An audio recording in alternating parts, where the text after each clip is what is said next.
We shall now invite the mother-in-law of the late Major M.A. Mahama to bring a tribute. Tribute by mother-in-law.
Good and wonderful gifts come from the Lord, and what a beautiful gift we had in Maxwell.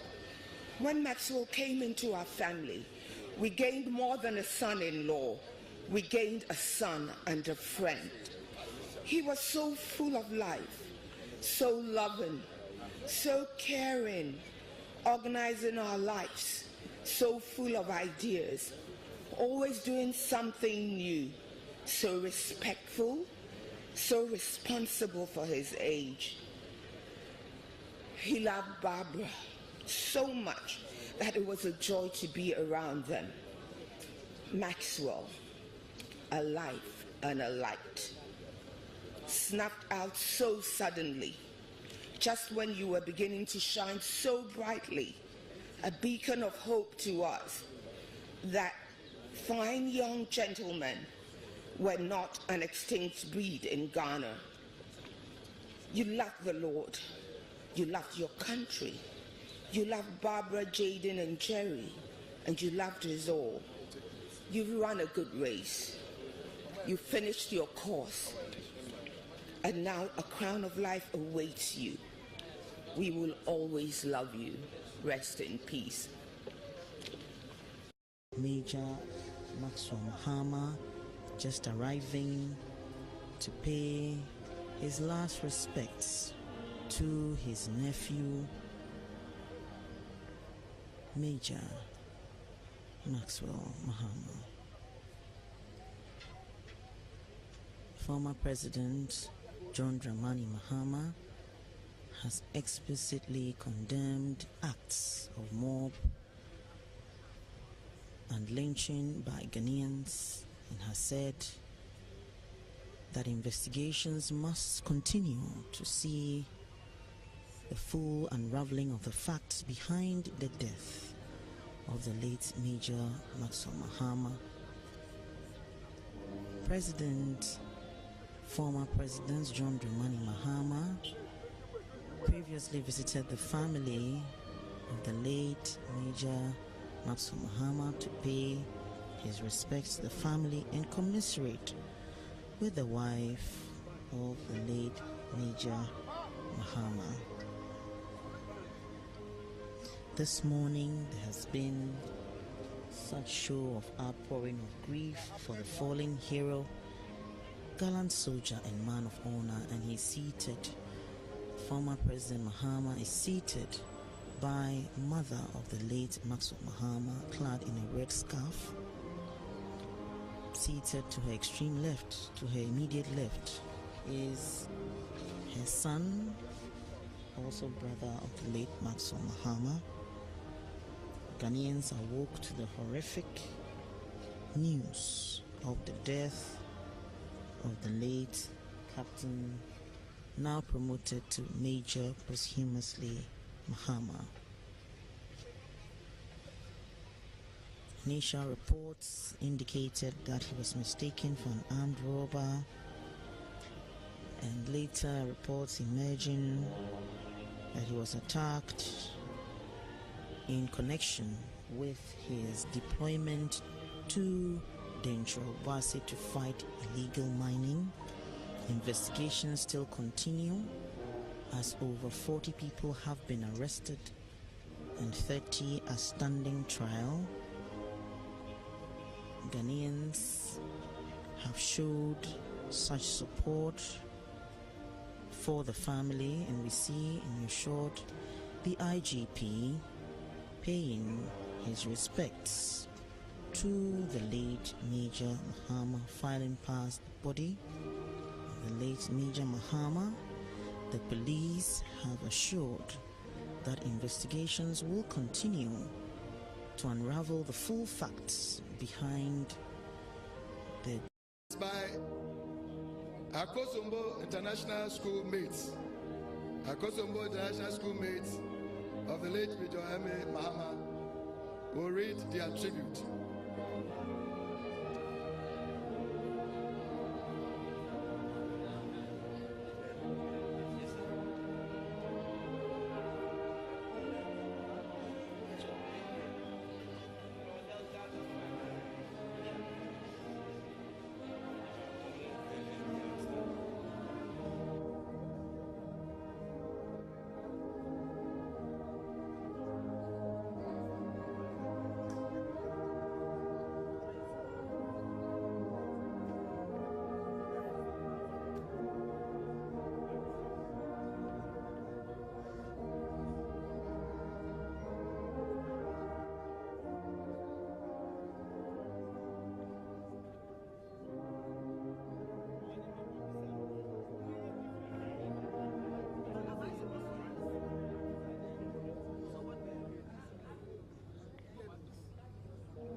In the summer of 47 BC, after he had won a swift and decisive victory at the Battle of Zela, an elated Julius Caesar retreated to his tent to write a short letter to the Senate of Rome. Not all wanting to prevaricate on the nature of his victory, Caesar wrote the now immortal words, Veni, Vidi, Vici. I came, I saw, I conquered. These are the words that we feel best describes the life of Major Maxwell Adams Mahama, or Max, as we refer to him. Max's warrior spirit and exemplary sense of leadership was evident to those of us who grew up with him in Akosombo, and therefore came as no surprise to us when Maxwell joined the Ghana Army and rose through the ranks swiftly and with seeming ease. Growing up with Max was a joy.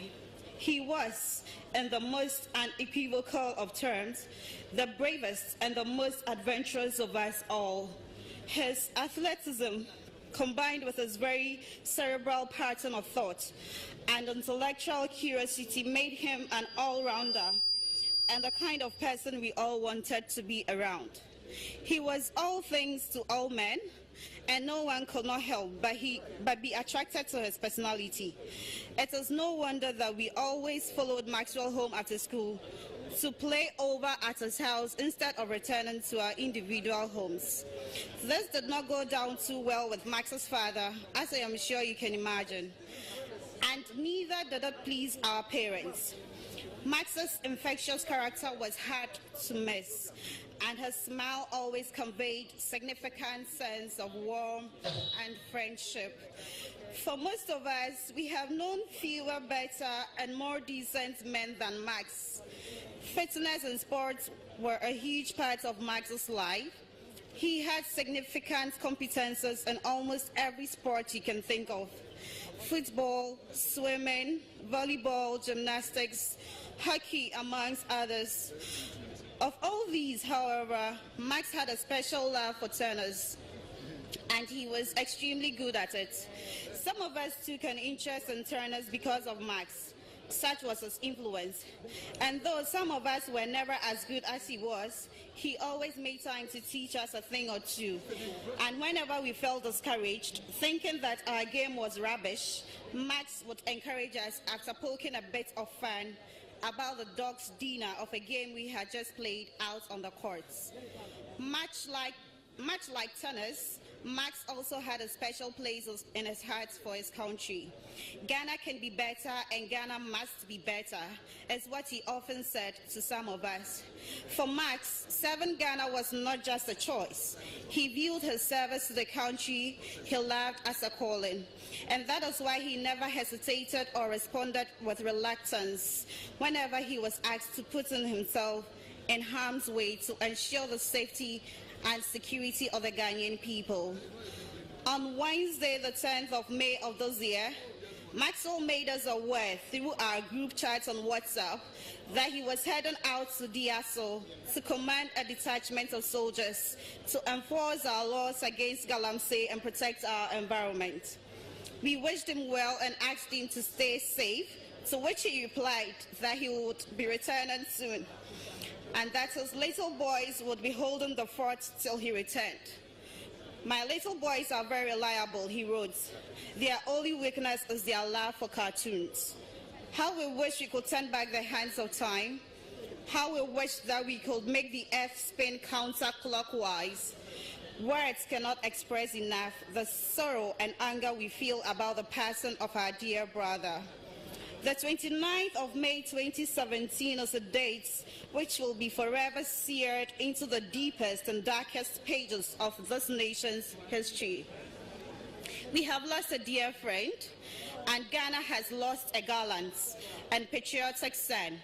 We consider Max to be the first national hero of our generation, a man who put his life in harm's way and gave us today for our tomorrow. It is not our intention to enlarge Max's death to make him more than he was in life, but rather our intention is to honor and remember him as a most decent human being who fought for what he believed in, who saw wrong and tried to right it, and who gave his life in the service of the national interest. That's our hero. That's our Max. Max, you can trust that we will do everything we can to provide every necessary support to Barbara and your boys. And when, at some future date, the Supreme Court of History sets in judgment on your time with us, it will recall that you were a man of courage. It will recall that you were a man of integrity and sound judgment. It will recall that you were a man dedicated to your country and its cause.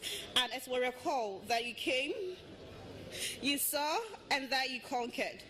History will forever remember your name, and the future generations will forever be in your debt. You are forever in our hearts and minds. Find rest in the bosom of the Lord. Major. Thank you. Thank you.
by intake mates RCC 47 and SSC SD 46. The just man walketh in his integrity. His children are blessed after him. Proverbs 27. Somewhere in Ghana, under scorched conditions, a quiet professional was always waiting. He did not care that he was tired, nor his environment was risky, that his hardened body was sleep deprived. He was unbroken and vigilant in his task. He had trained all his life in brutal conditions, day and night, to meet such challenges. He lived and survived by an ancient creed. He thrived on the mission, and completing his objective was his ultimate goal. He was the final option for his men. He was an inspiration for his colleagues. He was always ready and willing to serve. This is a quote from his intake. Unselfishly, you left your siblings, your family, and put on hold your dreams and aspirations. In the central region of your country, you found yourself planted to fight for a just cause. Without your sacrifice, this national cause would be lost. Nevertheless, you carried onward no matter the cost. As it is written, but we won't have you ignorant, brethren, concerning those who are asleep, that you may not grieve as others do who have no hope. For since we believe that Jesus died and rose again, even so, through Jesus, God will bring with him those who are fallen asleep. Let us therefore turn our sorrows into joy as we remember our brother, friend, and colleague today. Maxwell, you were a true born of an officer. Your posture as a cadet in the Ghana Military Academy taught us that each one of us was unique and blessed by God for a specific cause. You were very active in every issue concerning the intake, right from the very day we entered the Ghana Military Academy on 6 October 2005 until we commissioned on 7 September 2007. You were young and strong. Even in tiredness, you never relented. You were free-spirited and never got frustrated with the dawning of our seniors. Max, you willingly offered the needed assistance whenever approached. The desire to help has left lasting impressions on the intake. You mostly gave us morale when fatigue sometimes set in. Oftentimes you say, move it. You were very helpful to our intake ladies, and we sometimes refer to you as a ladies' man. You stood out always at the range. Even in your sleep, you could easily hit the target. You were our intake marksman. As an officer, you spoke often about securing the future and loved your profession to the core. You had great ideas and vision for the Ghana Armed Forces and humankind as a whole. You would argue, but you always had a way to bamboozle yourself through with crafty words. We admired you on national parades with your immaculate drill, and we always knew it would come with a group argument and discussions. The vibrancy in all intake discussions brought about the unity of our intake. We are more united now due to you while alive and even in your demise. We shall light the torch of your vision and keep it burning as an intake. Joe the Prophet, as we affectionately called you, you have left us too early. You have left an irreplaceable gap in our hearts and in our intake. Recall your bits and pieces of advice when the going got tough. Who is going to interject with humor when the debates on the intake platform got heated up? No one. No, not even one. Even the morning of your unfortunate and untimely death, you were on our intake WhatsApp platform where you responded to a comment made by a colleague who wrote, "Today is critical thinking day." And your response simply was, just add critical writing and self-critical reading. And you laughed. Never did we imagine that was to be your last contribution. Maxwell, you were a typical example of an all-round person. You were always ready to learn and perfected that which you learned. By this, you acquired tools that assisted you to do handyman jobs like carpentry, plumbing, poultry farming, electrical and mechanical works, among others. Over the years, you built a relationship with God and preached about salvation when given the opportunity. Though you are gone, you take consolation in the fact that you led a good life. You believe that heaven smiled and received a warrior home. Maxwell, you are indeed a true definition of an officer and a gentleman. As a special friend is hard to find. You wish you could have stayed forever, but you will never forget. If dreams were not dreams and dreams come true, we would not be here. We would have been with you. Your death has left us with great pain, but we are encouraged because we know you are resting in the bosom of the Almighty God. Distance is one thing that keeps us apart, but Max, you will always remain in our hearts. As we stand here today to bid you farewell, we appreciate how fortunate we are to have had you as our colleague. You taught us the virtues of hard work, determination, honesty, loyalty, respect for diversity, tolerance, and peace. And the tears that now stream down our upturned faces as the national flag waves above you in glory and grace, we in Take 47 take pride in you with respect and dignity. Freedom and justice was a gift that you unselfishly gave to your fellow citizens, and pain and death was a price that you ultimately paid. Every day, we shall give you our utmost admiration for your endless fights to defend the nation Ghana. Fare thee well, Intake Dadabi. You will forever be missed. Adieu, Maxwell.